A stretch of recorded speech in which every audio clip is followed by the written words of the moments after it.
विघ्नहर्ता प्रतिष्ठानचे योगेश सोनवणे व त्यांच्या मित्रमंडळींनी कुठलेही पद नसताना आपल्या शब्दावर ठाम राहून राजकीय स्पर्धा न ठेवता 11व्या वर्षी मोहटा देवीचे दर्शन नवरात्रात माता भगिनींना घडावे यासाठी त्यांना घेऊन जात आहेत। त्यांचे हे आयोजन अभूतपूर्व आहे। अनेक लोक असे आहेत पदावर येण्यापूर्वी स्वार्थासाठी अशा यात्रा आयोजित करतात, पदावर आल्यावर यात्रा बंद करतात। पण माझा हा सर्वसामान्य कार्यकर्ता अशा यात्रा थांबवत नाही, त्याबद्दल मला सार्थ अभिमान आहे। त्याला व त्याच्या मंडळाला मी धन्यवाद देतो, असे कौतुक डॉक्टर सुजय विखे पाटील यांनी केले व अप्रत्यक्षरित्या मोहटा देवी मोफत दर्शन यात्रा बंद केल्याबद्दल खासदार निलेश लंके यांना टोमणा मारला। सावेड येथील टीव्ही सेंटर येथील विघ्नहर्ता प्रतिष्ठानचे संस्थापक योगेश सोनवणे पाटील हे अनेक सामाजिक व धार्मिक उपक्रम कायम राबवत असतात।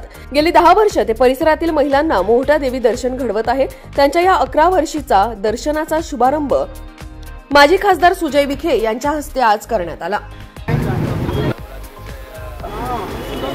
52 सणानिमित्त माझे जुने सहकारी मित्र योगेश आणि त्यांच्या सर्व सहकार्यांनी विघ्नहर्ता प्रतिष्ठानच्या वतीने 11व्या वर्षी देखील श्री क्षेत्र मोहटा कातर्डी तालुका या ठिकाणी आमच्या माता भगिनींना दर्शनाची व्यवस्था करून दिलेली आहे।